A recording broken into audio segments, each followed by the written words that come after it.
Sebelum kita kasih kesempatan kepada Prof. Gayus dan juga Bang Aristo, kita libatkan mahasiswa boleh ya Prof ya? Ada mahasiswa dari Universitas Bayangkara ingin bertanya. Silakan Mas. Tes. Assalamualaikum warahmatullahi wabarakatuh. Selamat malam, mohon izin.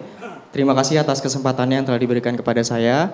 Perkenalkan, saya Akbar Saputra, perwakilan dari mahasiswa Universitas Bayangkara, Jakarta Raya, Fakultas Hukum. Sebelumnya tadi Bapak Aristo telah mengatakan bahwasanya standar pembuktian di Indonesia mengutamakan kuantitas. Nah, pertanyaan saya di sini tidak akan merujuk secara langsung ke salah satu pihak, akan tetapi pertanyaan saya ini ingin diperdebatkan oleh para kedua belah pihak.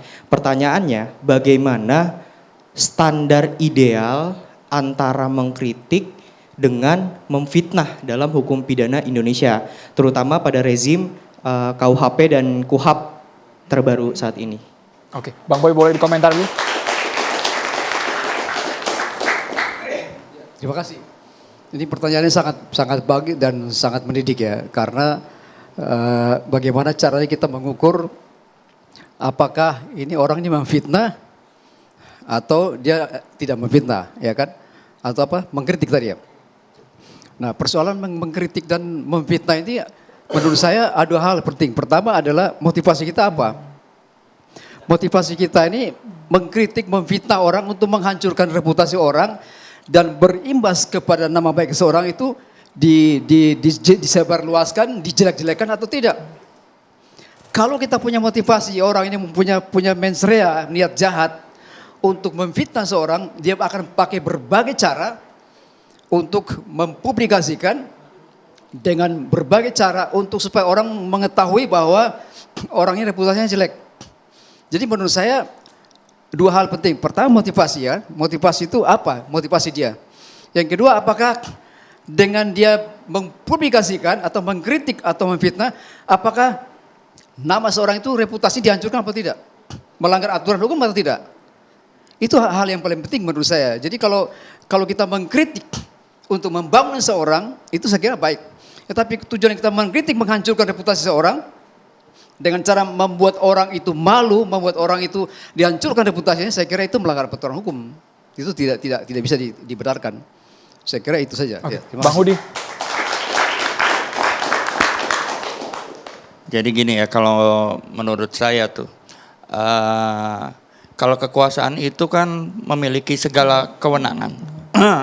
Apapun kewenangannya itu bisa. Artinya yang dianggap fitnah bisa jadi tidak fitnah tuh, karena berdasarkan kekuasaan, karena kewenangannya bisa ditutupi itu. Seperti itu. Sehingga tadi kembali kepada yang awal ya, bahwa fitnah, mencemarkan nama baik ya, itu semua sekejap bisa dirubah tuh oleh kekuasaan tuh. Walaupun misalnya datanya valid tuh, benar gitu. Tetapi ya bisa itu perkataan yang benar itu dianggap fitnah. Kenapa kesannya Anda ingin menarik ke ini ke ranah abuse of power terus ya Bang ya? Iya, karena begini ya, kekuasaan di kita kan ini tidak terbatas, ini terlihat seperti itu ya. Sehingga penguasa ini mampu untuk melakukan apa saja ya.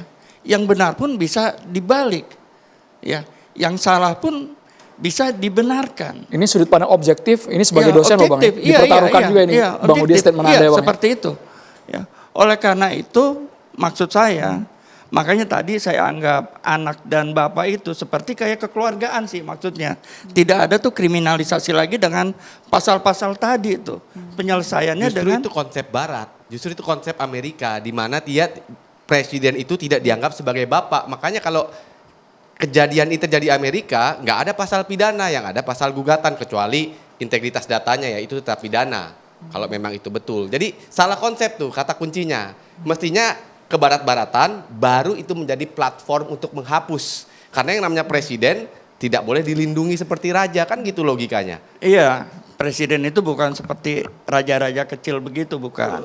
Tapi maksud saya konsep ketimuran itu adalah bapak dan anak itu ya betul-betul seperti penguasa itu mengayomi rakyatnya tuh. Ya, mengayomi rakyatnya.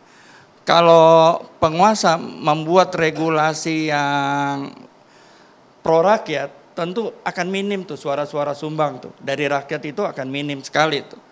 perlu ada transparansi itu dalam hal membuat regulasi. Jadi segala yang dibuat oleh pemerintah, penguasa itu harus dilaporkan kepada rakyat tuh, tanpa pengecualian tuh. Tidak ada yang disimpan atau dirahasiakan.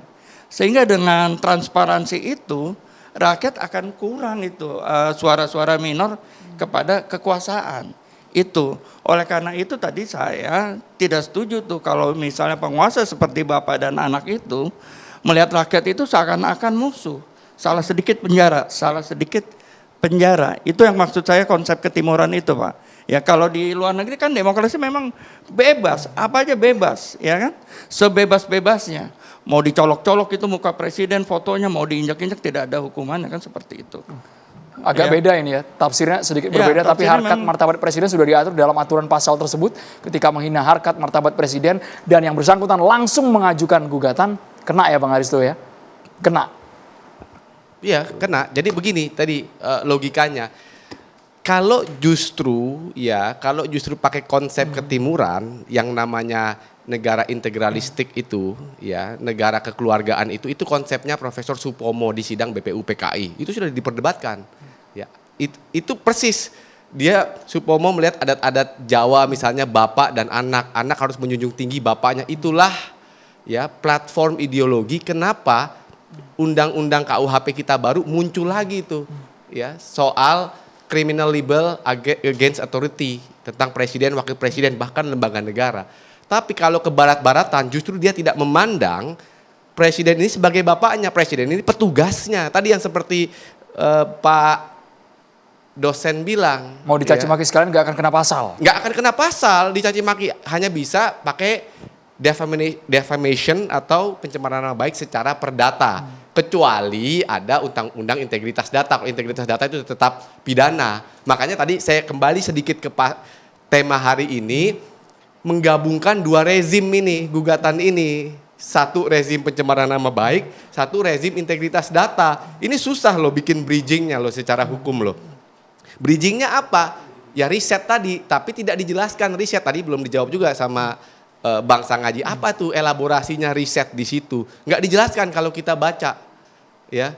Karena ketika saya diundang TV One tuh saya langsung saya pengen baca saya baca tuh, oh kok nggak dijelaskan? Prof Gayus, Gitu. boleh Silakan. masuk Prof. Ya, sesungguhnya sengketa ini memang punya variasi yang banyak ya. Tetapi saya ingin mengomentari mengenai saksi tadi yang berkualitas. Apa sih saksi yang punya kualitas? Ukurannya? Ukurannya dia mempunyai sumber yang tepat dan Kredibel. jelas. Yang pertama. Kemudian dia mesti mendapatkan satu pengetahuan yang faktual. Oleh karena itu, saksi kalau menyampaikan keterangan yang merugikan pihak lain, dia bisa dihukum sampai 7 tahun menjadi 9 tahun. Undang-undang KUHP yang lama ya, baru saya belum melihat. Jadi artinya saksi itu punya kualitas.